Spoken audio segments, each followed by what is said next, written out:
ಈ ಕಾರ್ಯಕ್ರಮದ ಪ್ರಾಯೋಜಕರು ನಿಮ್ಮ ಆರೋಗ್ಯದ ಬಗ್ಗೆ ಕಾಳಜಿ ಹೊಂದಿರುವ ಅತ್ಯುತ್ತಮ ಗುಣಮಟ್ಟದ ಮಸಾಲೆಗಳು SK Hind food products. Eat healthy, stay healthy. ದೇಹಕ್ಕೆ ಆರೋಗ್ಯ, ಮನಸ್ಸಿಗೆ ಉಲ್ಲಾಸ ನೀಡಬಲ್ಲ ಹನಾಪಾನೀಯಗಳು, ನೈಸರ್ಗಿಕ ಶಕ್ತಿ, ಸರಿ ಸಾಟಿ ಇಲ್ಲದ ರುಚಿ.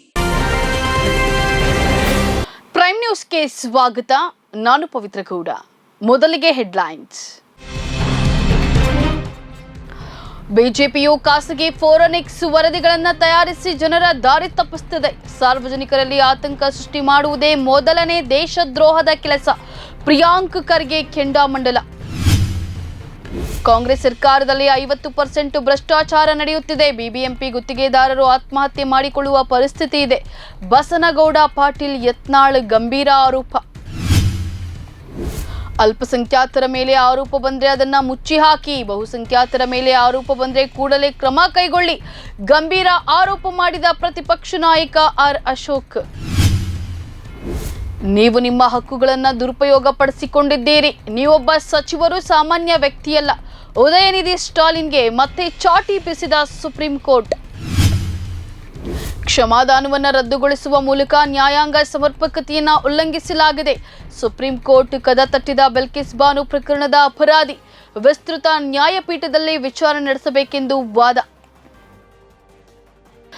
ಬಿಜೆಪಿ ಖಾಸಗಿ ವರದಿಯನ್ನ ಇಟ್ಕೊಂಡು ಎಕ್ಸ್ನಲ್ಲಿ ಸರ್ಕಾರದ ವಿರುದ್ಧ ದಾಳಿ ಮಾಡ್ತಿದ್ದು ಈಗ ವ್ಯಾಪಕ ಚರ್ಚೆಗೆ ಕಾರಣವಾಗಿದೆ. ಬಿಜೆಪಿ ಟ್ವೀಟ್ ಮಾಡಿರುವ ಖಾಸಗಿ ವರದಿಯಲ್ಲಿ ಪಾಕಿಸ್ತಾನ ಪರ ಘೋಷಣೆ ಕೂಗಿರುವುದು ದೃಢಪಟ್ಟಿದೆ. ಈ ಹಿನ್ನೆಲೆಯಲ್ಲಿ ಕಾಂಗ್ರೆಸ್ ಸರ್ಕಾರದ ಮೇಲೆ ಬಿಜೆಪಿ ಟ್ವೀಟ್ ವಾರ್ ಶುರು ಮಾಡಿದೆ. ಇನ್ನು ಈ ಬಗ್ಗೆ ಮಾತನಾಡಿರುವ ಸಚಿವ ಪ್ರಿಯಾಂಕ್ ಖರ್ಗೆ, ಬಿಜೆಪಿಯವರು ಖಾಸಗಿ ಸಂಸ್ಥೆಗಳನ್ನ ಇಟ್ಕೊಂಡು ಖಾಸಗಿಯಾಗಿ ಫೋರೆನ್ಸಿಕ್ ವರದಿಗಳನ್ನು ತಯಾರಿಸಿ ಸಾರ್ವಜನಿಕರಲ್ಲಿ ಆತಂಕ ಸೃಷ್ಟಿ ಮಾಡುವುದೇ ಮೊದಲನೇ ದೇಶದ್ರೋಹದ ಕೆಲಸ ಎಂದಿದ್ದಾರೆ. ಜೊತೆಗೆ ಬಿಜೆಪಿಯ ಈ ನಡೆಗೆ ಕೆಂಡಾಮಂಡಲರಾಗಿದ್ದು, ಬಿಜೆಪಿಯವರು ಕೂಡ ಅವತ್ತು ಮಂಡ್ಯದಲ್ಲಿ ಪಾಕಿಸ್ತಾನದ ಪರ ಘೋಷಣೆ ಕೂಗಿದ್ರು, ಅದನ್ನ ನಾವು ಕೇಳಿದ್ವಾ ಅಂತ ಹೇಳಿ ಪ್ರಶ್ನೆಯನ್ನ ಮಾಡಿದ್ದಾರೆ. ಈ ಸರ್ಕಾರದಲ್ಲಿ 50% ಭ್ರಷ್ಟಾಚಾರ ನಡೆಯುತ್ತಿದೆ ಎಂದು ಶಾಸಕ ಬಸನಗೌಡ ಪಾಟೀಲ್ ಯತ್ನಾಳ್ ಆರೋಪ ಮಾಡಿದ್ದಾರೆ. ನಗರದಲ್ಲಿ ಮಾಧ್ಯಮದೊಂದಿಗೆ ಮಾತನಾಡಿದ ಅವರು, 13% ಕಮಿಷನ್ ಇಲ್ಲದೆ ಗುತ್ತಿಗೆದಾರರಿಗೆ ಎನ್ಒಸಿ ನೀಡ್ತಿಲ್ಲ. ಎಲ್ಲವೂ ಸೇರಿದ್ರೆ 50% ಕಮಿಷನ್ಗೆ ಬಂದು ನಿಲ್ಲುತ್ತದೆ. ನಮ್ಮ ಸರ್ಕಾರದ ವಿರುದ್ಧ 40% ಕಮಿಷನ್ ಆರೋಪ ಮಾಡ್ತಿದ್ದು, ಆದರೆ ಇವರು 50% ಕಮಿಷನ್ ಪಡೆಯುತ್ತಿದ್ದಾರೆ. ಬಿಬಿಎಂಪಿ ಗುತ್ತಿಗೆದಾರರು ಆತ್ಮಹತ್ಯೆ ಮಾಡಿಕೊಳ್ಳುವ ಪರಿಸ್ಥಿತಿ ಇದೆ. ನಿಮ್ಮ ಸರ್ಕಾರವೇ ಉತ್ತಮ ಎಂದು ಗುತ್ತಿಗೆದಾರರು ಹೇಳ್ತಿದ್ದಾರೆ. ವಿಜಯೇಂದ್ರ ಉತ್ತಮವಾಗಿದ್ರು ಎಂದು ಗುತ್ತಿಗೆದಾರರು ಹೇಳ್ತಿದ್ದಾರೆ ಅಂತ ಹೇಳಿದ್ದಾರೆ.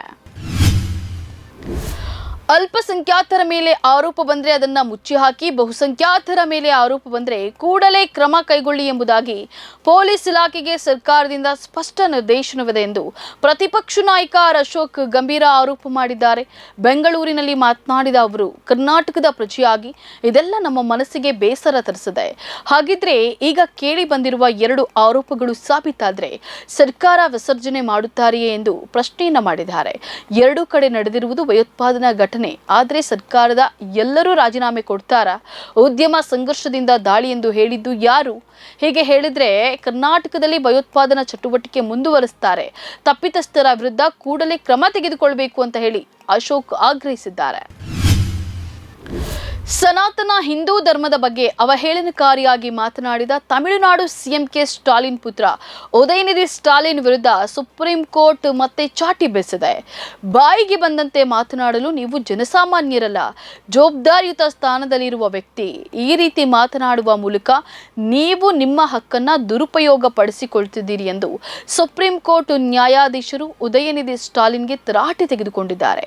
ಸ್ಟಾಲಿನ್ ಪರ ಸುಪ್ರೀಂ ಕೋರ್ಟ್ನಲ್ಲಿ ಹಿರಿಯ ವಕೀಲ ಕಾಂಗ್ರೆಸ್ ಮುಖಂಡ ಅಭಿಷೇಕ್ ಮನು ಸಿಂಘ್ವಿ ಪ್ರತಿನಿಧಿಸಿದ್ರು. ಆದರೆ ಉದಯನಿಧಿ ಸ್ಟಾಲಿನ್ ನಡೆಗೆ ಅಸಮ್ಮತಿ ಸೂಚಿಸಿದ ನ್ಯಾಯಾಲಯ ಹೇಳಿಕೆಗಳನ್ನು ನೀಡುವ ಮೊದಲು ಅದರ ಪರಿಣಾಮಗಳ ಬಗ್ಗೆ ತಿಳಿದಿರಬೇಕು ಅಂತ ಹೇಳಿದ್ದಾರೆ.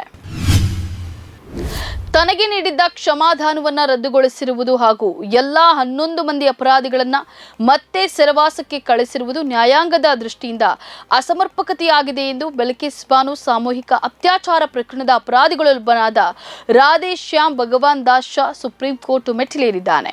ಸುಪ್ರೀಂ ಕೋರ್ಟ್ಗೆ ಶಾ ಸಲ್ಲಿಸಿರುವ ಅರ್ಜಿಯಲ್ಲಿ ನ್ಯಾಯಾಧೀಶ ರಸ್ತೋಗಿ ನೇತೃತ್ವದ ದ್ವಿಸದಸ್ಯ ಪೀಠ ನೀಡಿದ್ದ ತೀರ್ಪನ್ನ ನ್ಯಾಯಮೂರ್ತಿ ಬಿವಿ ನಾಗರತ್ನ ಹಾಗೂ ನ್ಯಾಯಮೂರ್ತಿ ಉಜ್ವಲ್ ಭುಯನ್ ನೇತೃತ್ವದ ನ್ಯಾಯಪೀಠವು ರದ್ದುಗೊಳಿಸಿರುವುದರಿಂದ ಈ ವಿಷಯದ ಕುರಿತು ವಿಸ್ತೃತ ನ್ಯಾಯಪೀಠದಲ್ಲಿ ವಿಚಾರಣೆ ನಡೆಸಬೇಕಿತ್ತು ಎಂದು ವಾದಿಸಲಾಗಿದೆ.